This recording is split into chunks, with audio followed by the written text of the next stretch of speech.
পিতা সন্তান, তোমাদের পিতা তোমাদের মাতা, এই পিতা মাতা এমন একটা জিনিস, যার পিতা মাতা নাই সে তো যে পিতা মাতার কত বেদনা।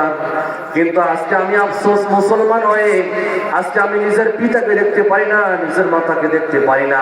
হাদিসের মধ্যে আছে পিতা মাতার পায়ের নিচে সন্তানের জান্নাত, কিন্তু আজকে মুসলমান হয়ে আজকে আমি মুসলমান ঘরের মেয়ে হয়ে আমি নিজের শাশু শাশুড়িকে দেখতে পারি না, নিজের বাবাকে দেখতে পারি না, নিজের মাকে দেখতে পারি না। বলি যে ওদেরকে আমি ভাত দিতে পারবো না। হে নবীর উম্মতের দল, আপনি একটু চিন্তা করে দেখেন, যদি আপনার পিতা মাতা না থাকতো আপনি দূরের মধ্যে আসতে দেন না, আপনার যদি মা না থাকতো আপনি দূরের মধ্যে আসতেন না। কিন্তু কেন আপনি আজকে আপনাদের নিজের মা বাবাকে দেখতে পারেন না?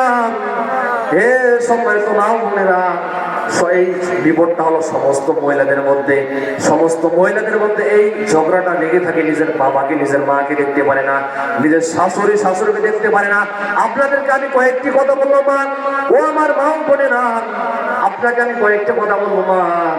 মা কোরআনের বাণী শুনতে এসেছো, হাদিসের বাণী শুনতে এসেছো মা, কয়েকটি কথা বলবো। এক নম্বরে কথা হলো মা, নিজের পিতা মাতাকে তুমি দেখবা, ভালো করে দেখবা, খোঁজ খবর নিবা। কিন্তু একটা আমি আপনাকে ঘটনা শোনাবো।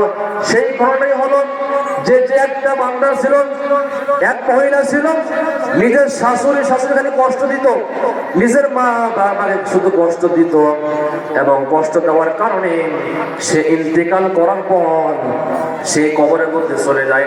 এখন ওই মহিলার কবর যখনের মধ্যে, ওই মহিলার কবর যখন ঘরে তখনই থেকে সাপ, ওই মহিলাকে যখন দাফন করে তখনই থেকে সাপ, ওই মহিলার গর্তের মধ্যে যায় দেখে তখন থেকে সাপ। আল্লাহর পক্ষ থেকে ওই মহিলাকে জানা হয়েছিল এই মহিলা দুনিয়ার মধ্যে নিজের মা বাবাকে দেখতে পারে না, নিজের শাশুড়িকে দেখতে পারে না, এই জন্য তার এই দশা হয়ে গেছে। এই সাপ এমন একটা ভয়ঙ্কর জিনিস, নবীর উম্মতের দল, সামান্য আমরা দুনিয়ার মধ্যে সাপের একটা মশা কামড় দিলে সহ্য করতে পারি না রে মা, কাল কিয়ামতের ময়দানে ওই সাপের বিষ থাকবে এমন। হাদিসের মধ্যে আছে ওই সাপ যদি দুধের মধ্যে একটু বিষ ফেলাই দিত, পুরো পৃথিবী আগুন দিয়ে সারকার হয়ে যাইত। এ মা বোনেরা একটু চিন্তা করে দেখে, ওই তাহলে সাপের বিষ কত ভয়ঙ্কর হবে রে মা। ওই সাপ যখন তোমাকে ধ্বংস করবে আর বলবে আমি তো সাপ না, আমি হলাম ওই সাপ, যে সাপ দুধের মধ্যে তুই ফুল ছেড়ে দিয়ে বেড়াইছস। এই জন্য আমার ভাইরা ও আমার মুসলমান ভাইরা, আপনাদের কয়েকটি কথা বলবো। আপনাদের মেয়ে সন্তান, আপনাদের স্ত্রীকে পর্দার হুকুম দেন, নামাজের হুকুম দেন।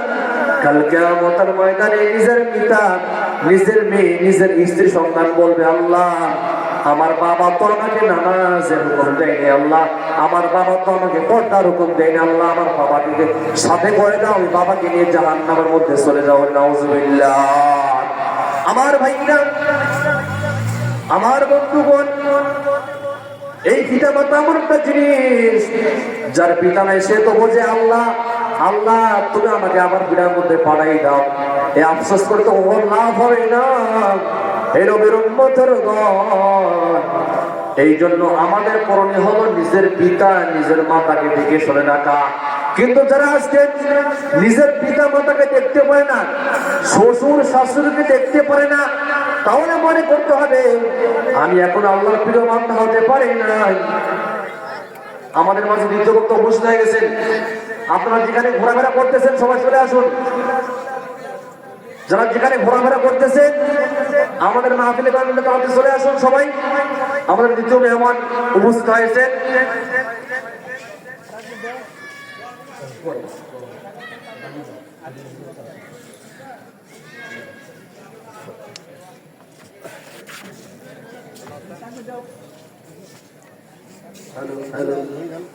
নারায়ে তাকবীর, আল্লাহু আকবার, নারায়ে তাকবীর, আল্লাহু আকবার। দ্বিতীয় মুফাসসিরের আগমন, শুভেচ্ছা স্বাগতম মাহফিলের পক্ষ থেকে, শুভেচ্ছা সভাপতির পক্ষ থেকে লাল গোলাপ শুভেচ্ছা, নবদাস যুব সমাজের পক্ষ থেকে লাল গোলাপ শুভেচ্ছা, মাহফিলের পক্ষ থেকে লাল গোলাপ শুভেচ্ছা, প্রধান অতিথির পক্ষ থেকে লাল গোলাপ শুভেচ্ছা।